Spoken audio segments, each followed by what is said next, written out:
नमस्कार, आप देख रहे हैं के न्यूज नेशनल और मैं हूं आपके साथ में शोभित पाठक। तो रुक करते हैं महत्वपूर्ण सुर्खियों पर। बिहार में रेलवे भर्ती बोर्ड की एनटीपीसी परीक्षा में धांधली के विरोध में आज छात्र बहुत ज्यादा उग्र हो गए। तीसरे दिन के विरोध प्रदर्शन के दौरान छात्रों ने गया में आज ट्रेन में आग लगा दी। गणतंत्र दिवस के अवसर पर भव्य दिव्य और नव्य श्री काशी विश्वनाथ धाम का वैभव राजपथ पर पूरे देश और दुनिया ने देखा। कभी जो सपा के अपने थे, जो पार्टी के काम में जी जान से जुटे रहते थे, वही इस बार पार्टी की चुनौती बढ़ा रहे हैं। जिले के स्पेशल टीम और डेरा और पुलिस ने बुधवार को स्मैक बनाने की फैक्ट्री का भांडाफोड़ किया है। प्रयागराज में रेलवे की एनटीपीसी भर्ती परीक्षा के परिणाम में गड़बड़ी का आरोप लगाते हुए अभ्यर्थियों ने मंगलवार को जमकर हंगामा किया। बिहार में रेलवे भर्ती बोर्ड की एनटीपीसी परीक्षा में धांधली के विरोध में आज छात्र बहुत ज्यादा उग्र हो गए। तीसरे दिन के विरोध प्रदर्शन के दौरान छात्रों ने गया में आज ट्रेन में आग लगा दी। इस घटना पर गया के एसएसपी आदित्य कुमार ने कहा कि छात्र किसी के बहकावे में ना आए, सरकार की संपत्ति को नुकसान ना पहुंचाए। रेलवे ने कमेटी का गठन भी किया है जो जांच करेगी। कुछ छात्रों की पहचान हुई है और कार्रवाई जारी है। एसएसपी आदित्य कुमार ने दावा करते हुए कहा कि स्थिति अब नियंत्रण में है। उन्होंने इसे ट्रेन में आग लगा दी और हमने उनमें से कुछ की पहचान भी कर ली है। वहीं छात्रों के बढ़ते प्रदर्शन को देखते हुए अब रेलवे बोर्ड प्रेस वार्ता के दौरान उन्होंने ये कहा है कि छात्र उग्र ना हो, जल्द ही उनकी समस्या का समाधान भी किया जाएगा। दिल्ली हावड़ा मेन लाइन पर बक्सर और बिहार शरीफ में छात्रों के हुजूम ने रेलवे ट्रैक पर जाम कर दिया, तो कहीं मुजफ्फरपुर में गोंदिया एक्सप्रेसवे को रोक दिया गया। इसके बाद पुलिस ने आंसू गैस के गोले दागने के साथ लाठीचार्ज कर उन्हें खदेड़ दिया। मंगलवार सुबह छात्रों ने बक्सर रेलवे स्टेशन पर ट्रैक जाम कर केंद्र के खिलाफ नारेबाजी की थी। इससे पटना वाराणसी रेल खंड पर ट्रेनों की आवाजाही ठप हो गई है। 2 ट्रेनें स्टेशन पर ही खड़ी रही। इटारसी और गुमटी पर भी एक ट्रेन खड़ी रही। बिहार शरीफ स्टेशन पर छात्रों का हुजूम ट्रैक पर खड़ा हो गया। इससे दिल्ली जाने वाली श्रमजीवी एक्सप्रेस 1.5 घंटे तक आउटर सिग्नल पर ही खड़ी रही। गणतंत्र दिवस के अवसर पर भव्य दिव्य और नव्य श्री काशी विश्वनाथ धाम का वैभव राजपथ पर पूरे देश और दुनिया ने देखा। परेड में बाबा के धाम की झांकी आकर्षक का केंद्र रही। झांकी में बाबा धाम के पहले नंदी को देख लोग अभिभूत हुए। यह दूसरा अवसर है जब बनारस से जुड़ी हुई झांकी राजपथ पर नजर आई है। इसके पूर्व महात्मा गांधी काशी विद्यापीठ की झांकी को गणतंत्र दिवस की परेड में शामिल किया जा चुका है। उत्तर प्रदेश में ये झांकी जो है बाबा के धाम की झांकी और बनारस के घाट पर संस्कृति की झलक को प्रमुख रूप से शामिल किया गया है। झांकी में गंगा स्नान करते हुए साधु पूजन करते हुए बटुकों का जो दल है वो झांकी का प्रमुख आकर्षण का केंद्र रहा। प्रदेश की झांकी में इस बार काशी विश्वनाथ धाम के अलावा एक जिला एक उत्पाद को शामिल किया गया है। झांकी में बाबा काशी विश्वनाथ के दरबार के साथ ही धर्म नगरी काशी की परंपरा, कला और संस्कृति की रंगमा गंगा के साथ जो है वो नजर आई है। प्रधानमंत्री नरेंद्र मोदी ने 13 दिसंबर को 700 करोड़ की लागत से 33 महीने में तैयार हुआ श्री काशी विश्वनाथ धाम विश्व को समर्पित किया। धाम में Baleshwar, Makrana, Kota, granite, Chunar, Madonna, stone marble की तरह 7 तरह के पत्थर भी इस्तेमाल किए गए। कभी जो सपा के अपने थे, जो पार्टी के काम में जी जान से जुटे रहते थे, वही इस बार पार्टी की चुनौती बढ़ा रहे हैं। कुछ दूसरे दल में जाकर सपा का रथ रोकने की कोशिशों में जुटे, तो कुछ ऐसे भी हैं जो दल में रहते हुए चुनावी गणित बिगाड़ सकते हैं। वही परंपरागत व जाति बाहुल्य वाली सीटों पर दूसरी जाति या वर्ग के दावेदार उतारने से भी समीकरणों को लेकर जोखिम बढ़ा है। बहरहाल पार्टी फूक फूक कर कदम रख रही है। सपा ने 44 जिलों की 159 सीटों पर उम्मीदवार उतार दिए हैं, पर दूसरी तरफ देखें तो इन्हीं जिलों की 15 सीटों पर अब तक उम्मीदवारों के नाम पर सहमति नहीं बन पाई है। इसे लेकर मंथन का दौर भी जारी है। पार्टी के रणनीतिकारों का मानना है कि कहीं भी एक चूक आसपास की कई सीटों को प्रभावित कर सकती है, इसलिए जहां अंतर्द्वंद ज्यादा है वहां के टिकट रोक लिए गए हैं। मसलन सीतापुर जिले की सिंधौली सीट पर बसपा से आए नेता ने दावा ठोका है, जबकि पुराने सपाई भी दावेदार हैं। इसी तरह लखीमपुर खीरी जिले की धौरहरा और मोहम्मद सीट पर भी उम्मीदवारों को लेकर पेच फंसा हुआ है। हरदोई जिले के सवाईजपुर और बालामऊ सीट के लिए भी उम्मीदवार अभी तय नहीं हो सके हैं। अलबत्ता संडीला में सपा के साथ गठबंधन में शामिल सुहेलदेव भारतीय समाज पार्टी ने अपना उम्मीदवार उतार दिया है। उन्नाव की बांगरपुर सीट पर भी पेच फंसा हुआ है। औरैया की बिधुना पर भी उम्मीदवार अभी तय नहीं है। बुंदेलखंड की रूबरू और बांदा और चित्रकूट और मानिकपुर उम्मीदवार जो है करने में इन सीटों पर जो है पसीने लोगों के छूट रहे हैं। जिले के स्पेशल टीम और अकलेरा पुलिस ने बुधवार को स्मैक बनाने की फैक्ट्री का भांडाफोड़ किया है। पुलिस ने यहां से करीब 2 करोड़ रुपए की 2 किलो 64 ग्राम स्मैक बरामद की है। पुलिस की कार्रवाई में एक महिला तस्कर को भी गिरफ्तार किया गया। वहीं 2 तस्कर मौके से फरार हो गए हैं। पुलिस ने केस दर्ज कर तस्करों की तलाश शुरू कर दी है। झालावाड़ जिला पुलिस अधीक्षक मोनिका सेन ने बताया है कि जिले में मादक पदार्थों के खिलाफ विशेष अभियान चलाया जा रहा है। यहाँ अफीम के पट्टे होने से मादक पदार्थ तस्करी की सूचनाएं मिल रही थी। जिला स्पेशल टीम के प्रभारी दिनेश राठौड़ ने अमराराम को अकलेरा क्षेत्र में स्मैक बनाने के कारखाने की सूचना मिली थी। 4 थानों की टीम ने अकलेरा क्षेत्र के महुआ खो गांव में कालू लाल तंवर के मकान में दबिश दी। पुलिस ने यहां से 2 करोड़ 6 लाख की स्मैक और स्मैक बनाने की सामग्री जब्त की है। इस दौरान 8.3 kilogram ammonia powder, 2 litre acid, 96 ग्राम काला रंग का पदार्थ, 1 कार, 2 मोटरसाइकिल और 2 मोबाइल भी जब्त किए हैं। साथ ही महिला तस्कर रेशमा बाई को भी गिरफ्तार किया गया। कालू लाल तंवर और बने सिंह तंवर फरार हो गए हैं। पुलिस उन्हें गिरफ्तार करने का प्रयास कर रही है। प्रयागराज में रेलवे की एनटीपीसी भर्ती परीक्षा के परिणाम में गड़बड़ी का आरोप लगाते हुए अभ्यर्थियों ने मंगलवार को जमकर हंगामा किया है। छोटा बगाड़ा में जुलूस निकालने के साथ प्रयाग स्टेशन पर ट्रेन रोक दी गई। पुलिस के लाठीचार्ज करने पर उन्होंने पथराव भी किया। पुलिस ने जब घेराबंदी की तो वे लॉज में घुस आए, जहां पुलिस ने दरवाजे तोड़वाकर उनकी पिटाई की। इसमें कई छात्रों को चोट पहुंची है। दर्जनों छात्र हिरासत में भी लिए गए हैं। रेलवे रिक्रूटमेंट बोर्ड के परिणाम में अनियमितताओं का आरोप लगाते हुए अभ्यर्थी लंबे समय से जो है आंदोलन कर रहे हैं। मंगलवार को दिन में करीब 1 बजे अचानक सैकड़ों प्रतियोगी छात्र छोटा बघाड़ा में एकत्र हुए, फिर जुलूस बनाकर सरकार विरोधी नारेबाजी करते हुए प्रयागराज स्टेशन पहुंच गए। प्रतियोगी की बड़ी संख्या को देखते हुए पूरे क्षेत्र में दहशत का माहौल बन गया तथा दुकानें बंद होने लगी।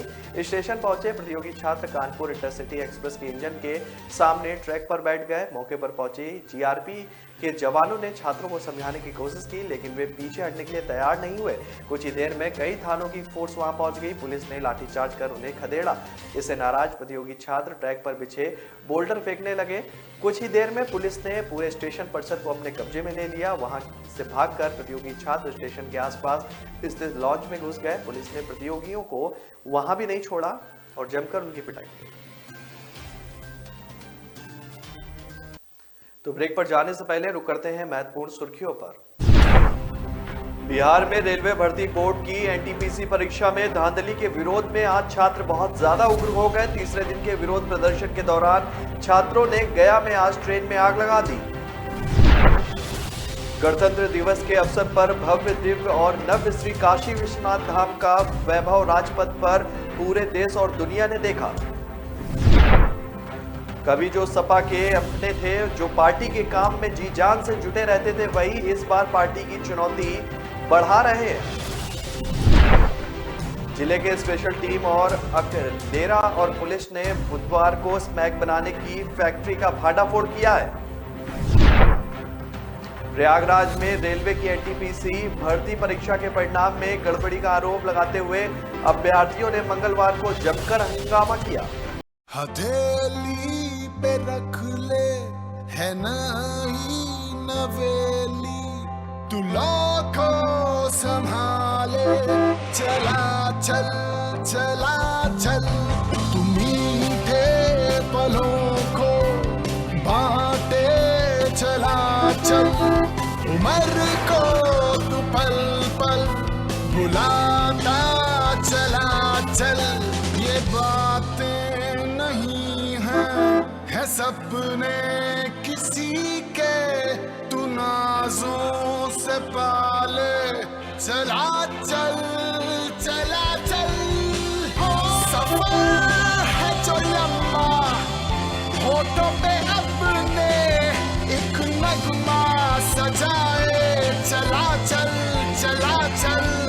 traveler. Celebrate every journey. Break के बाद फिर स्वागत है आपका। रुक करते हैं आगे की खबरों पर। देश 73वां गणतंत्र दिवस मना रहा है। देश भर में जश्न का माहौल है। सीमाओं पर तैनात जवान भी तिरंगा फहराकर गणतंत्र दिवस मना रहे हैं। अटारी बाघा सीमा पर भी जश्न का माहौल है। यहाँ सीमा सुरक्षा बल के जवानों ने एक दूसरे का मुंह मीठा कराकर गणतंत्र दिवस का जश्न मनाया। वहीं बीएसएफ जवानों व पाक रेंजर्स ने मिठाई का आदान प्रदान किया। इस दौरान पाक रेंजर्स ने बीएसएफ अधिकारियों को 73वें गणतंत्र दिवस की बधाई दी। इससे पहले अटारी सीमा पर बुधवार की सुबह खासा सेक्टर हेडक्वार्टर बीएसएफ के डीआईजी भूपिंदर सिंह ने राष्ट्रीय ध्वज फहराया। ज्वाइंट चेक पोस्ट पर आयोजित इस कार्यक्रम में मुख्य मेहमान के तौर पर पहुंचे डीआईजी सिंह ने सुबह 9:30 बजे तिरंगा फहराने की रस्म अदा की। बुधवार शाम को बीटिंग रिट्रीट सेरेमनी का आयोजन भी किया जाएगा। बीटिंग रिट्रीट सेरेमनी की शुरुआत 1959 में हुई थी और भारतीय सीमा सुरक्षा बल इसे आयोजित करता है। आपको बता दें कि आधिकारिक तौर पर बीटिंग रिट्रीट सेरेमनी का उद्देश्य औपचारिक तौर पर भारत की सीमा रात के लिए बंद करना है। सुबह राष्ट्रीय ध्वज को सम्मान के साथ फहराया जाता है और सूर्यास्त से पहले सम्मान के साथ नीचे उतार लिया जाता है। इस दौरान हमारे जवान अपने आव भाव से पाक रेंजरों को ललकारते हैं। ऐसे में अटारी बॉर्डर पूरी तरह देशभक्ति के रंग में रंग जाता है। मार्च के दौरान दोनों देशों के जवान अपने पैरों को सिर के ऊपर तक उठाते हैं।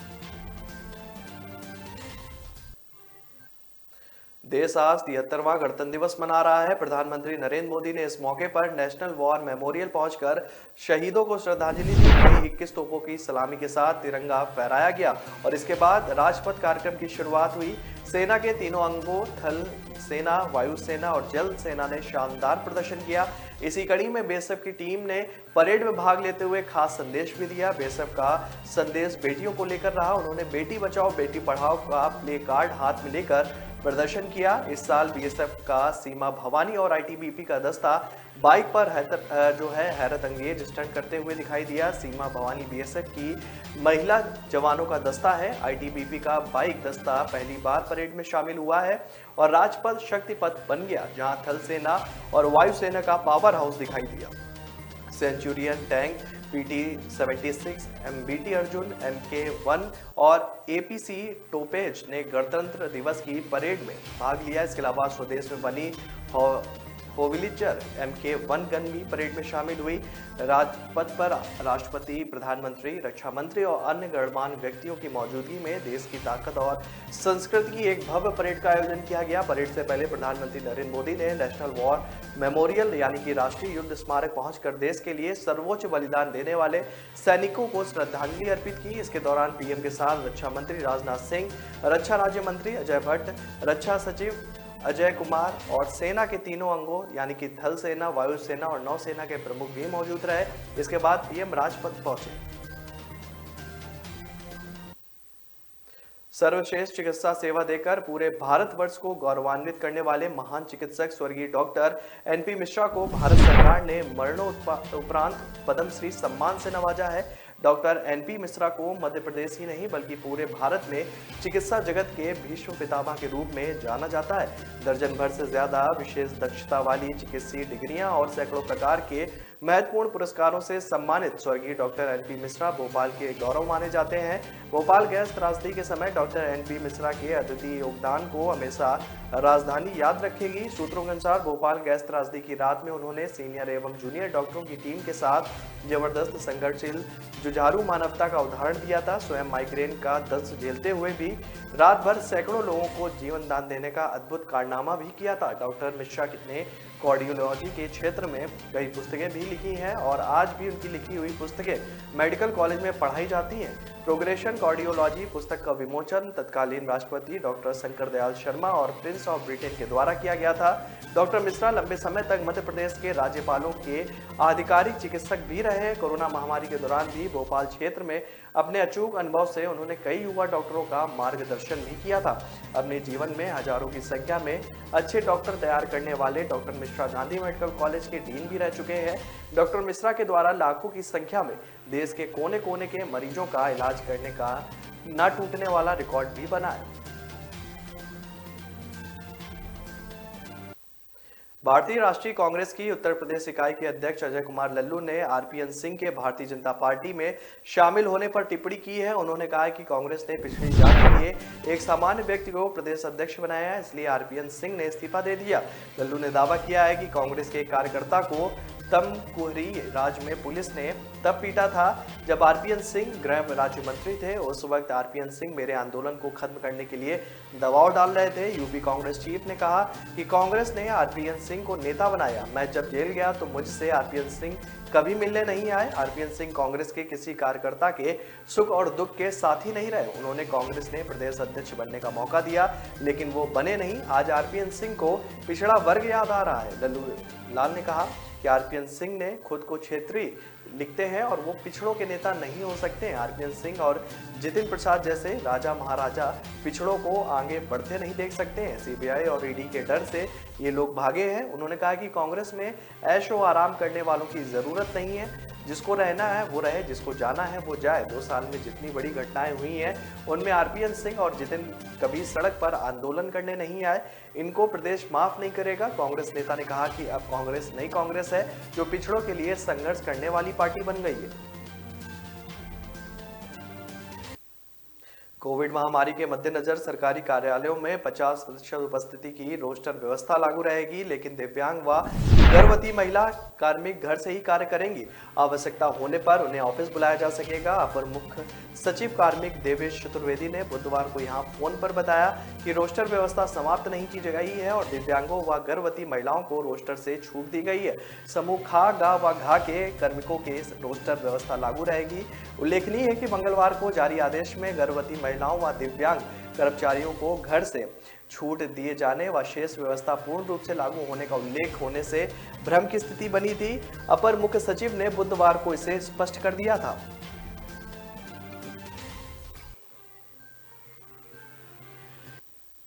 तो ब्रेक पर जाने से पहले रुक करते हैं महत्वपूर्ण सुर्खियों पर। बिहार में रेलवे भर्ती बोर्ड की एनटीपीसी परीक्षा में धांधली के विरोध में आज छात्र बहुत ज्यादा उग्र हो गए। तीसरे दिन के विरोध प्रदर्शन के दौरान छात्रों ने गया में आज ट्रेन में आग लगा दी। गणतंत्र दिवस के अवसर पर भव्य, दिव्य और नव्य श्री काशी विश्वनाथ धाम का वैभव राजपथ पर पूरे देश और दुनिया ने देखा। कभी जो सपा के अपने थे, जो पार्टी के काम में जी जान से जुटे रहते थे, वही इस बार पार्टी की चुनौती बढ़ा रहे हैं। जिले के स्पेशल टीम और अकडेरा और पुलिस ने बुधवार को स्मैक बनाने की फैक्ट्री का भांडाफोड़ किया है। प्रयागराज में रेलवे की एनटीपीसी भर्ती परीक्षा के परिणाम में गड़बड़ी का आरोप लगाते हुए अभ्यर्थियों ने मंगलवार को जमकर हंगामा किया। यूपी में पूरे किए जनता से किए हुए वादे पूरे किए और आगे देखिए यूपी में फिर चलेंगी मोदी योगी की फिर हवाएं सब गाए। हाँ भैया, हाँ सबकी मन की ये भाषा, यहाँ दो दो है आशा। यही मोदी यही योगी उपयोगी सहयोगी, सबकी मन की ये भाषा, यहाँ दो दो है आशा। यही मोदी यही योगी उपयोगी सहयोगी, आएगी फिर से बीजेपी। योगी मोदी ऐसे कीमती मोती है, इनके होने से हिम्मत होती है। काशी विश्वनाथ देखो सवारा है, राम लला का भी मंदिर हमारा है। बिजली कनेक्शन हर घर में है, गांव गांव और शहर में है। डरने की कोई बात नहीं है, कोई भी दंगा फसाद नहीं है, नहीं है, नहीं है, कोई भी दंगा फसाद नहीं है। सबके मन की ये भाषा, यहाँ दो दो है आशा। यही मोदी यही योगी उपयोगी सहयोगी, सबके मन की ये भाषा, यहाँ दो दो है आशा। यही मोदी यही योगी उपयोगी सहयोगी, आगे फिर से बीजेपी।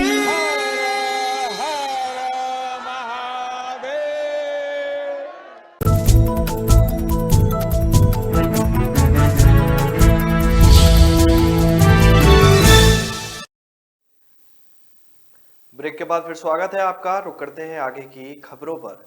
पूर्व केंद्रीय मंत्री कपिल सिब्बल ने वरिष्ठ नेता गुलाम नबी आजाद को पद्म भूषण से सम्मानित किए जाने को लेकर अपनी ही पार्टी कांग्रेस पर तंज कसा है। सिब्बल ने व्यंग करते हुए कहा कि यह विडंबनापूर्ण है कि कांग्रेस को गुलाम नबी आजाद की सेवाओं की जरूरत नहीं है, जबकि देश उनके योगदान का सम्मान कर रहा है। वरिष्ठ कांग्रेस नेता कपिल सिब्बल ने ट्वीट कर कहा कि गुलाम नबी आजाद पद्म भूषण से सम्मानित, बधाई भाईजान। विडंबना यह है कि कांग्रेस को उनकी सेवाओं की आवश्यकता नहीं है, लेकिन देश सार्वजनिक जीवन में उनके योगदान का सम्मान कर रहा है। सिब्बल व आजाद कांग्रेस के उस ग्रुप 23 के सदस्य रहे हैं जो पार्टी में अमूमन चुल और बदलाव का हिमायती रहा है। हालांकि पार्टी में अब यह समूह सक्रिय नहीं है। इस समूह की मांगों के अनुरूप ना तो पार्टी में बदलाव हुए हैं और ना ही पार्टी नेतृत्व में बदलाव हुआ अध्यक्ष पद के लिए खुले चुनाव। पार्टी अब भी पुराने ढर्रे पर चल रही है और एक एक कर नेता पार्टी से खिसकते जा रहे हैं और इसके लिए पूर्व केंद्रीय मंत्री और वरिष्ठ कांग्रेस नेता जयराम रमेश ने आजाद पर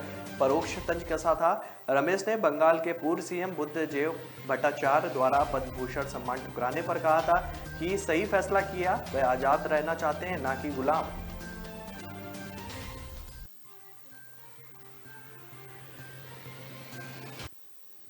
एक दिन पहले ही आजमगढ़ की मूल निवासी और मुंबई में अपने माता पिता के साथ रहने वाली पैरा स्विमर जिया राय को प्रधानमंत्री बाल पुरस्कार से सम्मानित किया गया है। कोविड-19 के चलते कार्यक्रम दिल्ली में ना होकर वर्चुअल हुआ था। राष्ट्रीय बालिका दिवस के अवसर पर मुंबई में वहां के डीएम ने प्रधानमंत्री की तरफ से उनको पुरस्कार दिया था। इसी क्रम में आजमगढ़ में मतदाता दिवस के अवसर पर जिया राय को लोगों को मतदान के प्रति जागरूक करने के लिए भी रोल मॉडल के रूप में चयन किया गया है। आजमगढ़ डीएम अमृत त्रिपाठी ने बताया कि जिया राय को हर गांव से जोड़ा जाएगा और लोगों को बताया जाएगा कि एक दिव्यांग लड़की जब अपनी मेहनत से इतना कुछ हासिल कर सकती है तो लोग अपने घर से वोट देने के लिए भी निकलें। इस बार लोगों से ज्यादा वोट करने की अपील जिया करेंगी और मतदान प्रतिशत को भी बढ़ाएंगी। आजमगढ़ कलेक्ट्रेट सभागार में जिया राय के परिजनों को डीएम से सम्मानित किया। डीएम ने कहा कि आचार संहिता खत्म होने के बाद आजमगढ़ में जिया राय के नाम से स्विमिंग पूल भी बनेगा और जो है पीड़ित जिया राष्ट्रीय तैराकी में 3 साल प्रथम स्थान बनाने वाली भारत की पहली दिव्यांग महिला तैराक हैं। मुंबई में ही माता पिता के साथ रहकर पढ़ाई लिखाई करने वाली जिया ने समुद्र में कई किलोमीटर रिकॉर्ड समय में तैरकर लोगों को चौंका दिया है। पहला विश्व रिकॉर्ड 14 फरवरी 2020 को महाराष्ट्र के एलिफेंटा से गेटवे ऑफ इंडिया तक 14 किलोमीटर की दूरी 3 घंटे 27 मिनट में तैरकर बनाया था।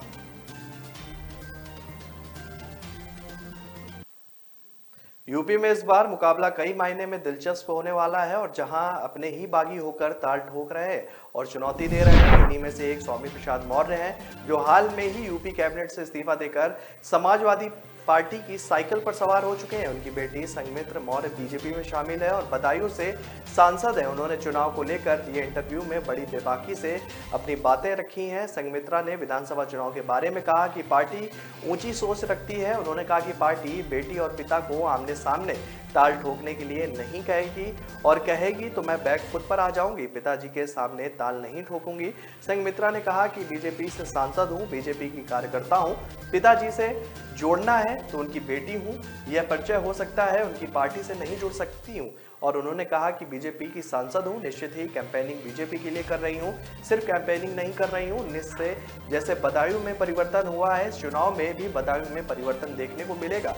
उन्होंने कहा कि मेरे फेसबुक पोस्ट में नीचे था कैप्शन था कि बहन या बेटियों का भी जाति या धर्म होता है, ये सवाल था। ऊपर जो भी लिखा था उसे आखिरी का सवाल, हम सब सनातन को मानते हैं, आज सब बिखर गए हैं। संघमित्रा ने आगे कहा कि शुरुआत की बात करें तो हम सनातनी हैं और हमारे बड़े बूढ़े कहते हैं कि धर्म बहन बेटियों की जाति धर्म नहीं होती, सबकी एक सी होती है। वह सवाल सिर्फ इसलिए था जब से कोरोना फ्री की फेसबुक, जिन्हें कभी भी कुछ लिखने से पहले विचार करना होता है।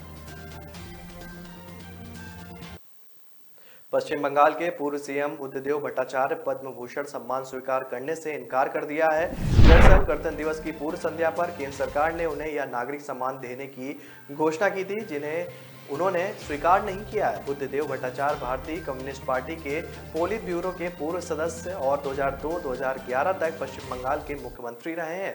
अब सवाल यह है कि बुद्धदेव भट्टाचार्य ने सरकार से प्राप्त सम्मान को ग्रहण क्यों नहीं किया। दरअसल कम्युनिस्ट पार्टी के नियमावली में किसी भी सरकार से किसी भी तरह के सम्मान प्राप्त करने की मनाही है। पार्टी नियम के मुताबिक कम्युनिस्ट पार्टी से संबंधित कोई भी सदस्य सरकार की ओर से अवार्ड ग्रहण नहीं कर सकता है। सीपीआई-एम ने ट्वीट करके लिखा कि कॉमरेड बुद्धदेव भट्टाचार्य ने सरकार द्वारा दिए जाने वाले पद्म सम्मान को अस्वीकार कर दिया है। सीपीआई की नीति के तहत किसी भी सरकारी सम्मान को प्राप्त करने के लिए नहीं है और हमारा काम जनता के लिए है, अवार्ड के लिए नहीं है। इससे पहले केरल के पूर्व मुख्यमंत्री कॉमरेड EMS नबूदरीपाद ने भी इस तरह के अवार्डों को ठुकराया था। हालांकि रिकॉर्ड बताता है कि पश्चिम बंगाल के पूर्व सीएम ज्योति बसु ने मदर टेरेसा सम्मान को ग्रहण किया था। इसी पर यह सवाल उठ रहा है कि अब जब कम्युनिस्ट अन्य पुरस्कार लेते हैं तो सरकारी सम्मान क्यों नहीं। दरअसल कम्युनिस्ट ने जिस विचारधारा को अपनाया है वह राज्य का विरोध करता है, इसके बावजूद वह राजनीति में है। इससे कम्युनिस्ट का विरोधाभास नजर आता है। कम्युनिस्ट नेता ने कहा है कि हम विधायिका में भाग लेते हैं लेकिन हमें सरकारी अवार्ड में विश्वास नहीं है।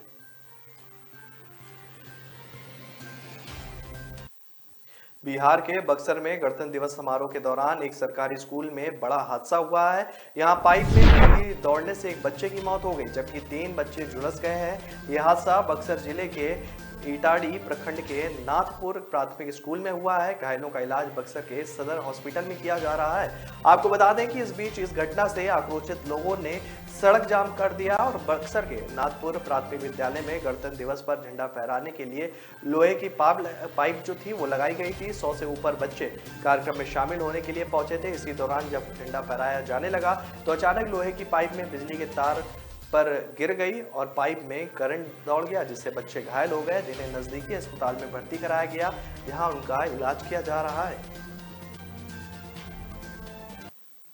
तो फिलहाल इस बुलेटिन में मेरे साथ इतना ही। आगे की खबरों के लिए बने रहिए के न्यूज नेशनल के साथ। नमस्कार। बिहार में रेलवे भर्ती बोर्ड की एनटीपीसी परीक्षा में धांधली के विरोध में आज छात्र बहुत ज्यादा उग्र हो गए। तीसरे दिन के विरोध प्रदर्शन के दौरान छात्रों ने गया में आज ट्रेन में आग लगा दी।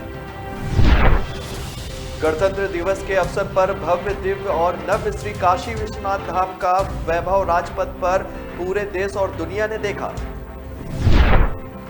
कभी जो सपा के अपने थे, जो पार्टी के काम में जी जान से जुटे रहते थे, वही इस बार पार्टी की चुनौती बढ़ा रहे हैं। जिले के स्पेशल टीम और डेरा और पुलिस ने बुधवार को स्मैक बनाने की फैक्ट्री का भांडाफोड़ किया है।